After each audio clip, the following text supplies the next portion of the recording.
चलिए सभी प्यारे बच्चों को गुड मॉर्निंग। तो हम लोग सीख रहे थे फिजिक्स। क्या सीख रहे थे?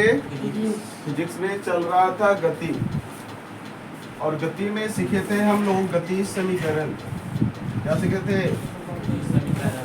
गति समीकरण। गति समीकरण किसके द्वारा दिया गया? गति समीकरण किसने दिया? गैलीलियो ने। कौन दिया था? गैलीलियो। गति समीकरण किसने दिया? गैलीलियो ने। गति के कितने समीकरण पढ़े? 4 समीकरण पढ़े। इसमें मुख्यतः 3 होता है। पहला पढ़े आप v बराबर u प्लस 18। दूसरा नंबर पढ़ा v s बराबर ut प्लस में हाफ 80।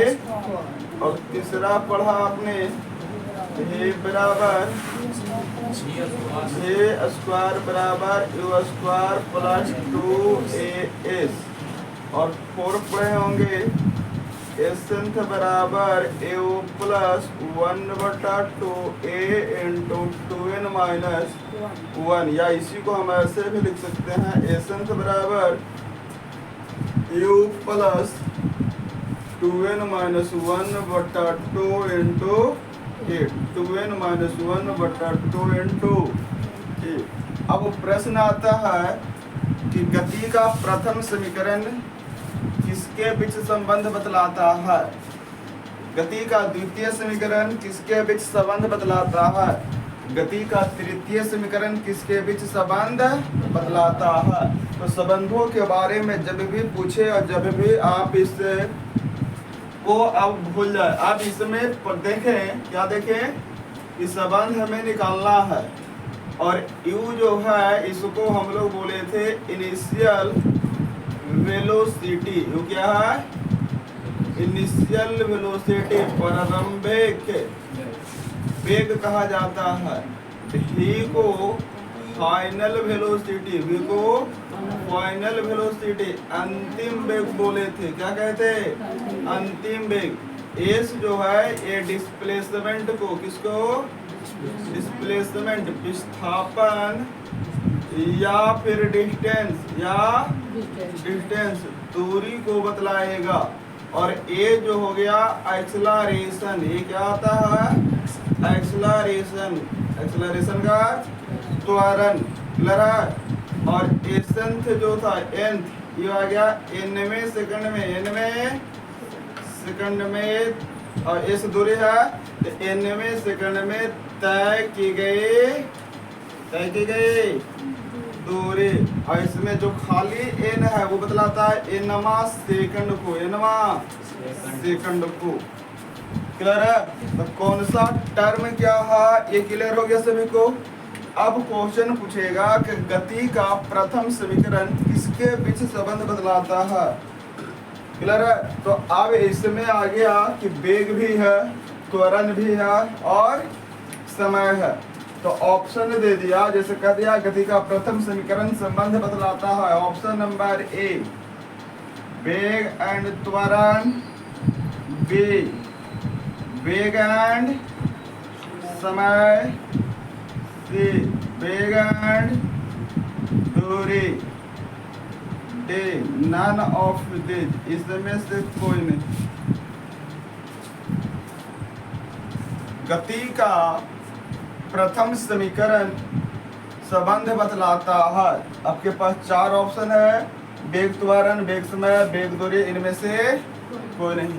तो जब भी भूल जाए कि यहाँ पर तो वेग दो है, प्रारंभिक वेग भी है और अंतिम वेग भी है और त्वरण भी है और क्या है?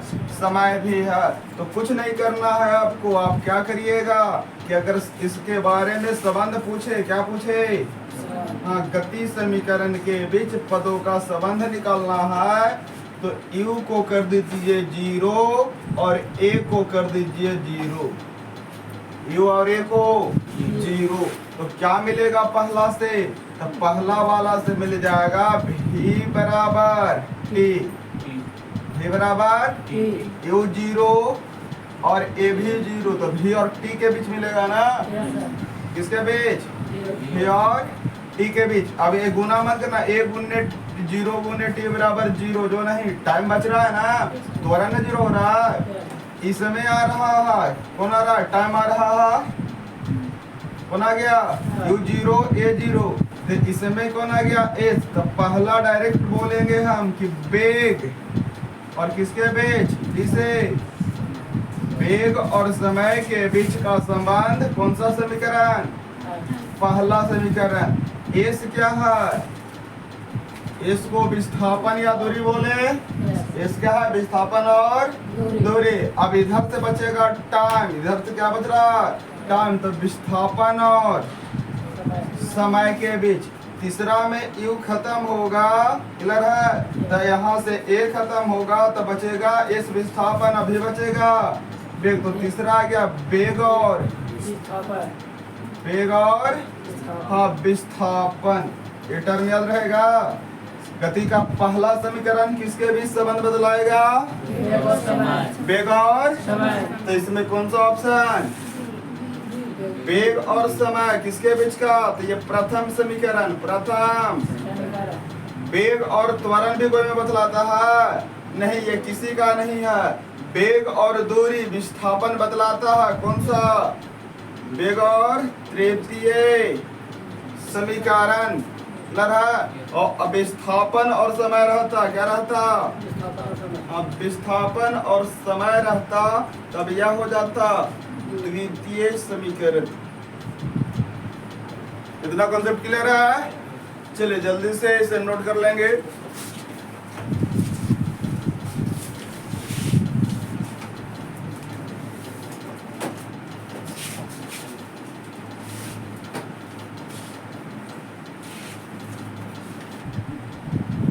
कंप्लीट है यहाँ तक। तो गति का प्रथम समीकरण क्या मिला, v बराबर u प्लस टी। गति का द्वितीय समीकरण s बराबर ut प्लस में हाफ टी। गति का तृतीय समीकरण v स्क्वायर बराबर u स्क्वायर प्लस 2a। अब आता है ग्राफ से क्वेश्चन डाल सकता है। इन थ्योरी के आधार पर जो अभी समीकरण पढ़े, इस पर पूछेगा न्यूमेरिकल, क्या पूछेगा, हाँ न्यूमेरिकल अंक की प्रश्न।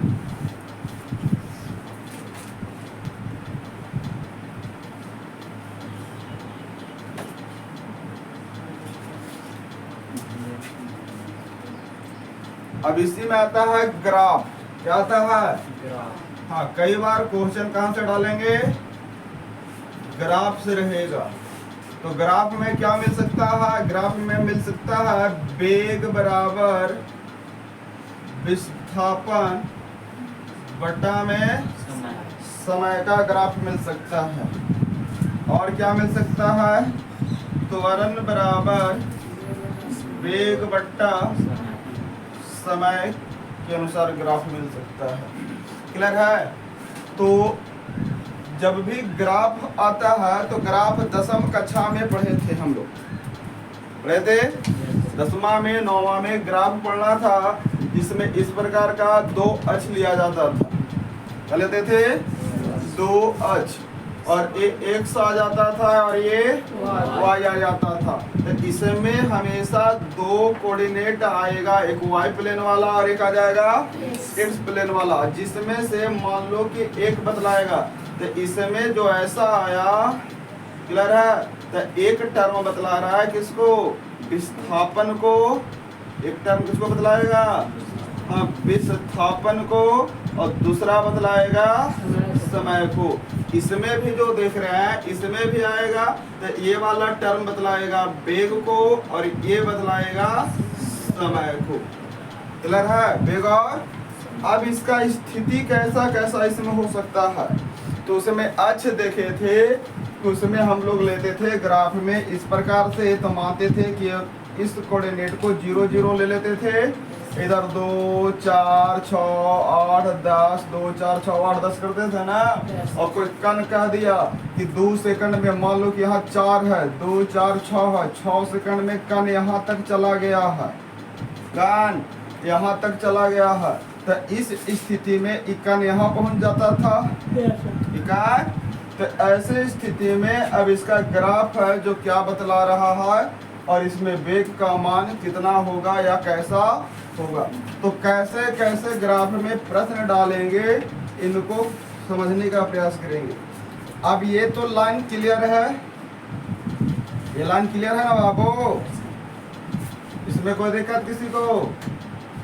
वो खड़ी लाइन किसको बतला रहा?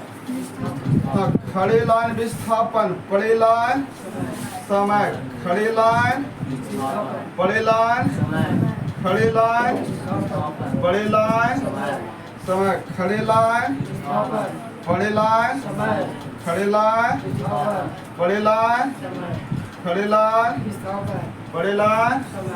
याद हो गया ये?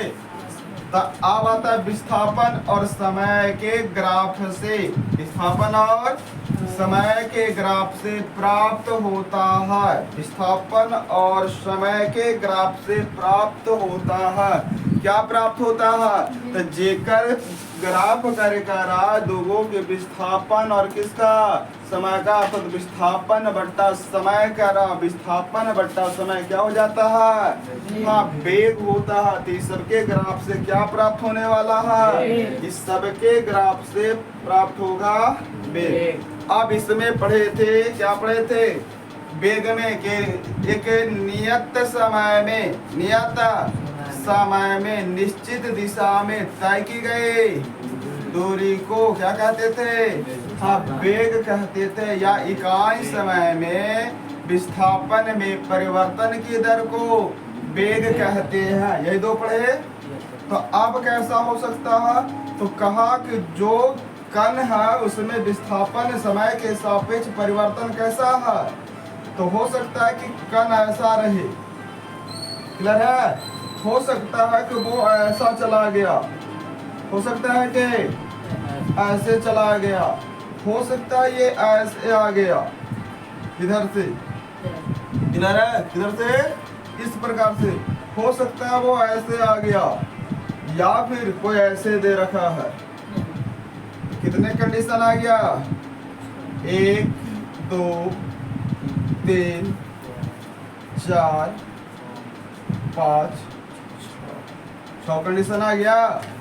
और ये ऐसा थ्योरी है कि एक पर एक फ्री मिलने वाला है, एक पर एक फ्री। तो उसी प्रकार से जब हम लोग त्वरण वाला में चलेंगे तो त्वरण वाला में भी कितना मिलेगा? हाँ, त्वरण वाला में भी 6 मिलेगा, त्वरण वाला में भी 6 ले लिए। इधर क्या हो जाएगा? तो ये बदलाएगा वेग को, ये बदलाएगा ये किसको? ये किसको? ये किसको? ये किसको बदलाएगा? ये किसको? यह किसको? ये वाला पोर्शन और ये वाला। तो वेग समय में, वेग भी कह दिया कि किसी समय पर किसी वस्तु का जो वेग है ऐसे दर्शा रहा है, ऐसे वेग दर्शा रहा है, ऐसे वेग दर्शा रहा है, क्लियर है? वेग ऐसे दर्शा रहा है, वेग ऐसे दर्शा रहा है, क्लियर है? कण का जो गति है वो इस प्रकार से मिल जा रहा है और लास्ट में कह रहा है कि वेग ऐसे है, क्लियर है? ये बात समझ में आ गया? तब क्या आएगा? तो पहला वाला जो आपका फिगर दिख रहा है, कौन सा? ग्राफ नंबर 1 ये क्या सूचित कर रहा? तो ये सभी बतलाएगा किसको? वेग को। तो वेग में ही क्या आएगा? क्या बेकरा पर जितना यहाँ पर था और उस समय इसका स्थिति देखते हैं यहाँ पर, तो उसी समय ये वाला समझ में आ रहा है? ये ऐसा आ गया, इसमें क्या आ गया? तो जितना इधर समय ले रहा है उतना है क्या? हाँ, विस्थापन है। और विस्थापन और किसका? समय का अनुपात हमेशा हाँ बराबर आ रहा है। तो किसको सूचित करेगा कि वेग जो है बढ़ रहा है, कि वेग घट रहा है, कि वेग एक समान है? क्या हो गया? तो यहाँ पर विस्थापन आया 2 मीटर प्रति सेकेंड, यहाँ पर भी निकाला है तो 4 यहाँ पर करके आया तो यहाँ पर भी आ गया 2, यहाँ पर भी 2, यहाँ पर भी 2, तो क्या मिला? तो पहला बतला रहा है एक समान स्थिति को, केकर एक समान, किसका? हाँ, कि यहाँ पर जो वेग है वो क्या है? एक समान है। ग्राफ दूसरा किसको बतला रहा है? तो अब ये देखो कि यहाँ से ये डायरेक्टली क्या हुआ? बढ़ गया है। क्या हुआ? बढ़ा। बढ़ने के बाद में ये क्या हो रहा है? घट रहा। तो ये बतला रहा है कि जो वेग है वो क्या हो रहा है? घट रहा है। ये क्या कह रहा है? ई वेग क्या हो रहा है? हाँ, तो ई वेग जो है बढ़ रहा है। यह वेग में क्या हो रहा है? हाँ, बढ़ रहा है। इसमें क्या हो रहा है? तो विस्थापन यहाँ दम है और ये यहाँ चला गया, तो इसमें क्या मिलेगा? तो इसमें मिलेगा घट रहा है। ये भी किस स्थिति में है? हाँ, घट रहा है। किसी यहाँ पर आएगा, भले विस्थापन जो है, वेग जो है माइनस में आ जाए, विस्थापन दे लिया है ना, यहाँ पर है, समय यहाँ पर है, तो इसको मिलेगा ना। क्लियर है? तो यहाँ से ये किसका स्थिति है? घट रहा। ये क्या आ गया? ये तो जिस समय यहाँ है, इस हर स्थिति में कर पोजीशन क्या है? समान है। हर स्थिति में समान है, लेकिन यहाँ पर तो इस अवस्था को बोलते हैं विरामावस्था। क्या होगा? हाँ, ये विरामा का अवस्था। और ऐसा ये वाला जो फिगर है ये क्या हो गया? असंभव, नॉट पॉसिबल। ऐसा संभव। तो इसमें भी क्या मिलेगा? त्वरण। इसमें क्या मिलेगा? त्वरण। इस सारे ग्राफ से क्या प्राप्त हो रहा? त्वरण। तो त्वरण कैसा? x1 त्वरण हट रहा, त्वरण हाँ बढ़ रहा है। इससे जो भी प्राप्त होने वाला है सब क्या हो रहा है बाबू? त्वरण होने वाला। यहाँ पर त्वरण क्या हो रहा है? घट रहा। यहाँ पर त्वरण का क्या हो जाएगा? हाँ, विरामावस्था या शून्य बोल सकते हैं। विरामावस्था या शून्य। और इसको बोलेंगे क्या बोलेंगे? असंभव है। तो क्या हो जाएगा?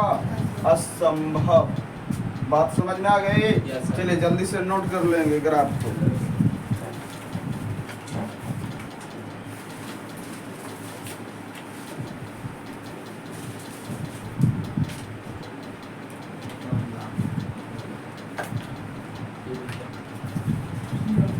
चलिए यहाँ तक ग्राफ कंप्लीट हो गया। क्या हो गया बाबू? विस्थापन और समय के ग्राफ से, दूरी और समय के ग्राफ से क्या प्राप्त होता है? हाँ, वेग प्राप्त होता है। क्या प्राप्त होता है? वेग। यदि त्वरण क्या है? निश्चित मिल जाए तो जो दूरी है और समय है इसका ग्राफ कैसा हो जाएगा? परवलय। हाँ, परवलयकार, पाराबोलिक बोलते हैं उसको। क्या बोलते हैं? पाराबोलिक। परवलयकार। परवलयकार क्या है? कि जो आप क्या करते हैं, अपने पड़ोसी को पेन फेंकिए ऊपर में करके आसमान की ओर, तो जो ग्राफ का रेखा मिलेगा, क्लियर है? ऐसा वाला क्लियर है?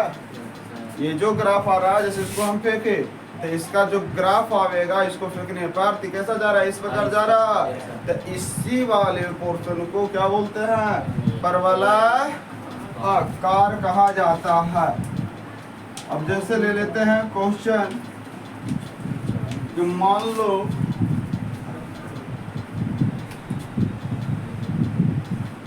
कि अब इधर क्या बतला रहा है? समय। ये क्या बतला रहा है? देखो ये ले लिए 2, ये 4, ये आ गया 6, ये आ गया 8, आ गया। इधर भी आ गया 2, 4, 6, 8, 10, 12। क्लियर है? ऐसा आ गया। अब कोई ग्राफ है और इस ग्राफ में ऐसे दे रखा है कि यहाँ है 10, यहाँ कितना है? 10 और यहाँ है 6। वेग कौन चीज में है? मीटर प्रति। और समय क्या चीज में है? सेकंड में। अब ये ग्राफ मिल गया। किसका किसका ग्राफ है? वेग और समय का, वेग और तो पूछ रहा बतलाइए कि इस ग्राफ में दूरी कितना है, दूरी कितना है और त्वरण कितना है, दूरी कितना है और त्वरण। तो अभी हम लोग पढ़े, क्या पढ़े कि वेग समय में वेग और समय के ग्राफ से, वेग और समय के ग्राफ से ग्राफ का जो क्षेत्रफल होगा क्या होगा, क्षेत्रफल, इसी क्षेत्रफल से निकलेगा दूरी, इसी क्षेत्रफल से निकलेगा दूरी। तो अब इस ग्राफ में कुछ नजर आ रहा है, क्या नजर आ रहा है, त्रिभुज। तो यहाँ पर जो पोर्शन देखेंगे वो इस प्रकार का आ गया। तो ये बन गया इस टाइप से, बन गया इधर वाला पोर्शन 6, इधर वाला पोर्शन कितना 10। ये 10 मीटर प्रति सेकंड की ओर इशारा कर रहा था और ये कितने को, 6 सेकंड को। और इस स्थिति में क्या पूछा था, दूरी। तो दूरी बराबर यहाँ पर क्या हो जाएगा, त्रिभुज का, त्रिभुज का, अब त्रिभुज का क्षेत्रफल का पढ़े हैं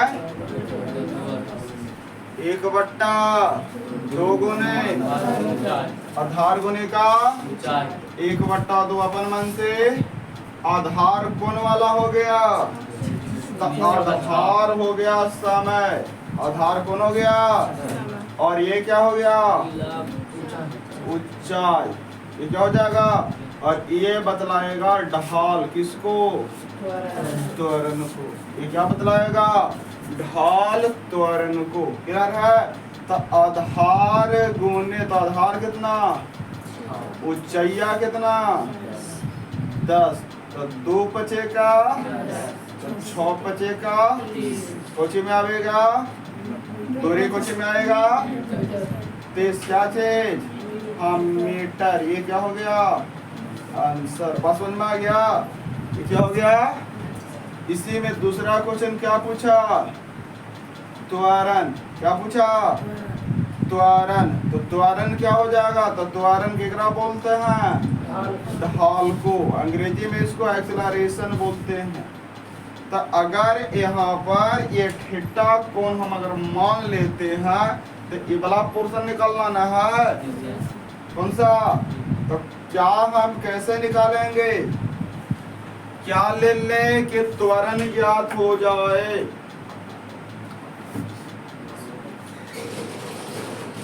तो त्वरण बराबर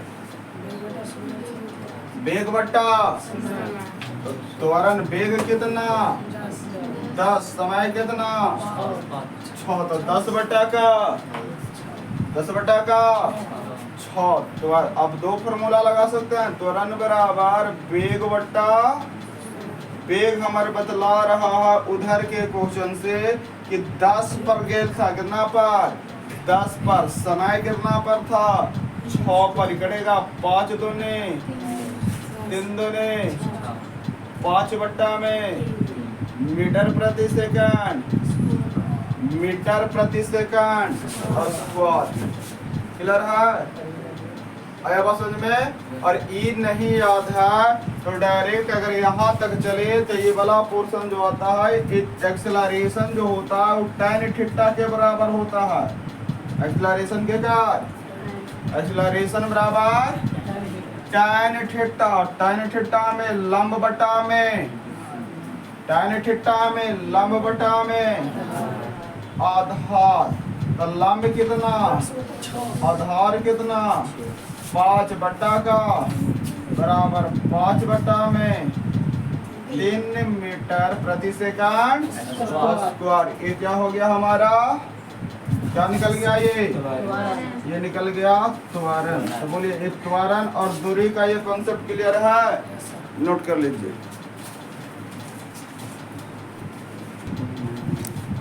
चलो अब क्लियर है यहाँ तक ग्राफ। चलिए क्वेश्चन और लेते हैं इस ग्राफ पे।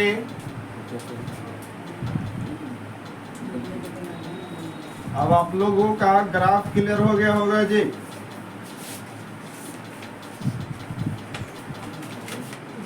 अब यदि क्वेश्चन का प्रारूप ऐसा दे दे 2 है 4 है 6 है 8 है 10 है क्लियर है 12 है क्लियर है और इधर भी दे दिया 2 4 6 8 10 12 14 16 18 और 20 या इसको डिजिट को हटा लेते हैं इसको कर लेते हैं 5 10 15 20 25 30 35 क्लियर है इधर भी डिजिट चेंज कर लेते हैं 3 6 9 12 15 18 का क्लियर है ये क्या बतला रहा है समय को ये बतला रहा है वेग अब कह रहा है कि इसका ग्राफ ऐसा दे रखा है ऐसा कैसा दे दिया इस प्रकार से दे दिया अब इस प्रकार से ग्राफ दे दिया तो इसमें बतलाना है क्या बतलाना है आपको दूरी बराबर भार इस ग्राफ में जो क्वेश्चन दिख रहा है इसमें बतलाना है दूरी बराबर भार तो क्या हो जाएगा वेग समय के ग्राफ से क्या निकलता है दूरी निकलता है और दूरी कैसे निकलता है तो वेग समय के ग्राफ से जितना क्षेत्रफल कवर हो जितना क्षेत्रफल कवर हो तो क्षेत्रफल कवर ऐसा हो गया क्षेत्रफल कवर ऐसा तक एक इधर वाला समय था कितना समय है 15 सेकंड ये भी हो गया 15 सेकंड इधर वाला कितना बदला रहा है ये आ गया 23 मीटर प्रति वेग क्या चित्र में मीटर प्रति वेग हो जाएगा मीटर प्रति सेकंड में तब क्या निकल जाएगा क्षेत्रफल किसका आयत का लंबाई गुने का चौड़ाई लंबाई कितना चौड़ाई 400 मीटर मीटर प्रति सेकंड स्क्वायर दूरी मीटर प्रति सेकंड स्क्वायर में भी तो आयत का क्षेत्रफल तो मीटर स्क्वायर में आते क्षेत्रफल तो आ जाता है तो वो आयत मत करना मीटर स्क्वायर में यहाँ क्या था ये वाला था मीटर प्रति सेकंड में और ये था सेकंड में तो इसीलिए क्या चीज में आता है क्षेत्रफल मान के चलते हैं और पढ़े हम लोग क्या पढ़े दूसरा चाल बराबर दूरी बट्टा समय तो दूरी बराबर चाल गुने का समय ये भी तो पढ़े हैं तो इसमें दूरी पूछा है तो डायरेक्ट हम दूरी बराबर लिख सकते थे क्या लिख सकते थे वेग गुने का समय वेग गुने का समय तो दूसरा तरीका था हमारे पास डायरेक्ट निकालने के लिए क्या चीज क्या निकालना था दूरी पूछा था ना दूरी बराबर वेग गुने का वेग कितना बदला रहा है 30 समय कितना तक गया 15 दिया 10 के 400 मीटर का क्या करेगा दूरी तय करेगा बोले क्लियर है चलिए गति का प्रथम समीकरण कितना गति का प्रथम समीकरण v बराबर u प्लस द्वितीय समीकरण प्लस हाफ ए तीसरा समीकरण v स्क्वायर बराबर u स्क्वायर प्लस में एसेंट बराबर क्या होता है u प्लस में